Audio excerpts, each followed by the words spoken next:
The people who aren't wealthy is because they don't own nothing. You only have your money sitting in cash. If your money is just sitting in cash, realistically, you're becoming poorer every day. Wealthy people, first they get into stocks, then they start a business, and then they get real estate. So when people ask me, how did I get into stocks? It's because I followed that route. And I'm not gonna lie, in the beginning, it was like Chinese to me, right? This is a foreign language. And so what happened to me was it started reminding me of being in the streets. Everything about it. And I heard this term one time that said, the real gangsters are on Wall Street. The real gangsters are in the government. And I was like, damn. The Wallstreet Trapper is a name synonymous with financial literacy and empowerment. From his humble beginnings to becoming a respected financial educator, Leon Howard's journey is nothing short of inspirational. In this video, we will go over the 3 lessons that the Wallstreet Trapper preaches to help you become rich and successful. If you can start owning the businesses that you now consume every day, you turn a one-time transaction to a lifetime of profit.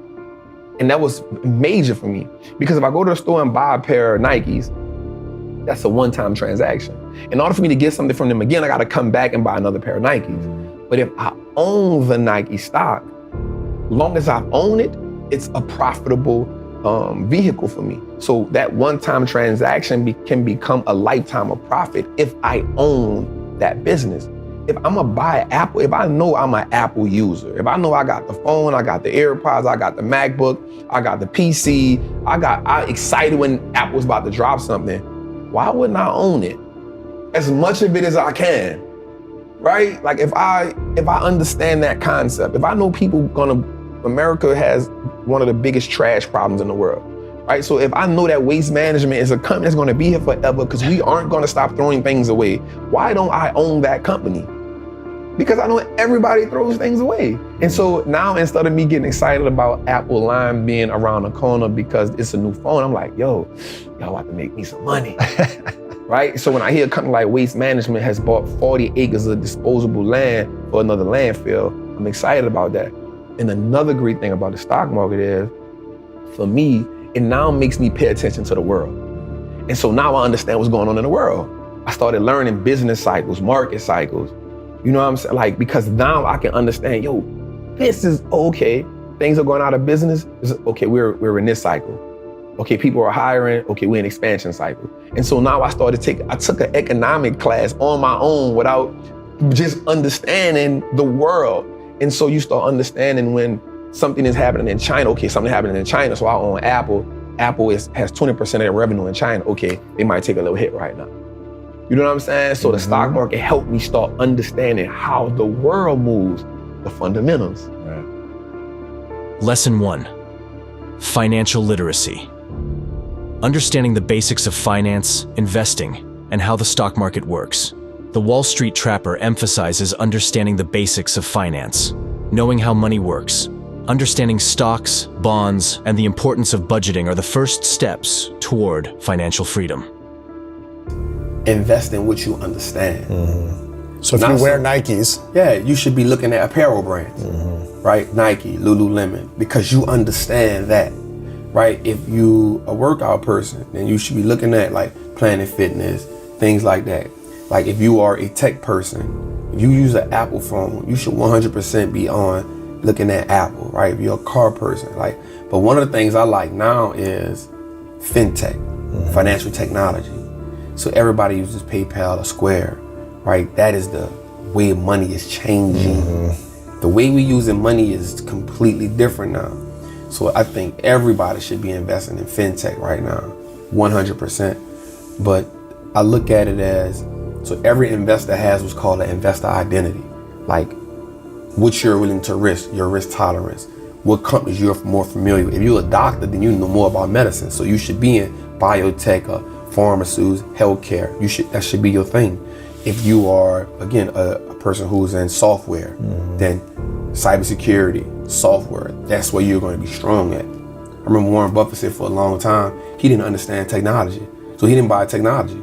He didn't buy Apple stock until like 2017. He's like, I don't understand. I don't even have a computer. I don't use it. I don't even use it, right? So I learned that from him. He says, I put things in a too hard box. If it's too hard for me to understand, I don't do it.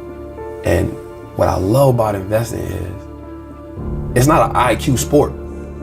It's not about who has the biggest IQ at all. Because it's more so about, how do I stay in my circle of competence and what I understand, because that's what gives me the advantage, right? You don't have to be Warren Buffett out the gate, right? You don't have to be that. Like, Warren Buffett didn't become Warren Buffett until 20 years, 30 years in. Right. You know what I'm saying? So you gotta figure out who you are as a person, who you are as an investor, that take you to that next level. Lesson 2, wealth building. Strategies for long-term wealth building through investments. Trapper teaches us that wealth isn't built overnight. It's about long-term investments, understanding market trends, and making informed decisions. It's called fruit of a poisonous tree. So they kicked in my door, but they didn't have probable cause, because they stopped me in my truck, they didn't find nothing on me. So they went to my house, kicked the door in with no search warrant. So now everything you find is null and void. That's purpose, man, because that's not supposed to happen, right? I'm thankful for that all the time. And then, but that put me in a situation, because now, even though it cost me $60,000 to beat that charge, I don't have no money. So now I get into the robbing game. So now I start robbing dope dealers, right? Because an OG told me that a person who works a job every day, they not a part of this game. So they not fair game. You don't mess with them. But somebody who sells a nickel bag, he fair game. And so I started robbing dope dealers at the time, because I was like, yo, if you want, you can't call the police. If you want to see me, I'm with it. And I got in a situation where I was good at it. Me and my partner, God bless his soul. And then one day I almost got killed. And I go to my partner and I say, bro, I'm out. Like, it's a done deal. But when they kicked my door in, something happened. So they took my truck, they took my money, but they didn't mess with my stock account. It didn't freeze, it didn't. I said, hold up. They don't think I'm smart enough for this. So I said, okay, God, what do you want me to do? All I know how to do is be a hustler. And the voice from 1999 comes in my head and says, you're just playing the wrong game. I said, oh, okay. Start working as an iron worker, building stadiums, building power plants. It's crazy, because I was making good money, $2,000 a week. That's good money to some, like, yo, $2,000 a week, yo, that's it. $2,000, $2,500, like, it was amazing. I started saving and investing 70% of my money. God damn. I was living bare minimum. I was like, if I'm gonna change, I gotta make like the hard choices. It's hard for people to make sacrifice, because you gotta now go against and do without some of the things that gives you that momentary gratification, that simple, that's what keeps you alive. That's what keeps you going. Just to go on vacation one time a year, to get these pair of shoes that may cost me $1,000. I know I can't afford them, but I've worked so hard, I need that just to keep giving me something. And so I was like, okay. And once I started doing it, man, and I started showing my homies in the street that it was a game changer.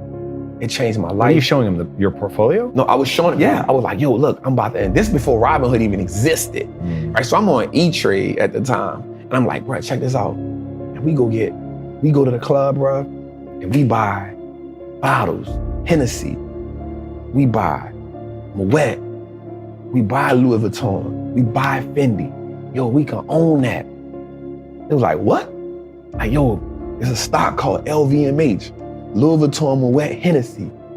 But you can get it on the market as LVMUY, because it's in France. And it was like, what?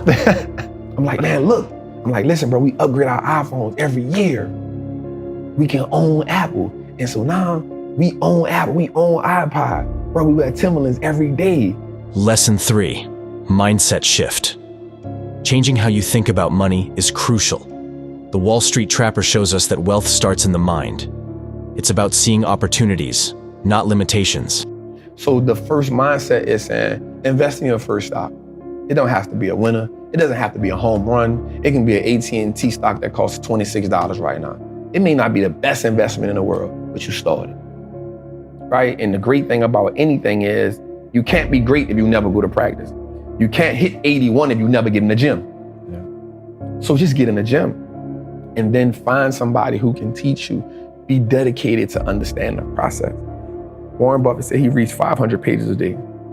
that lets me know I got a whole lot more reading to do, man. I'm an Audible book junkie right now because if he's the greatest investor, and if he's reading 500 pages a day, I don't know how he does it. But in my mind, if he's still learning, I got a whole lot of learning to do. If somebody like Monesh Pabride and Guy Spivey can pay Warren Buffett $1 million to have lunch with him, and these are already great investors who I look up to, if they can pay him $1 million to go have lunch with him, that means they're trying to learn. Their learning has to go to the next level. So if learning is the catalyst to everybody who's wealthy and successful, I can never be sufficient with what I know.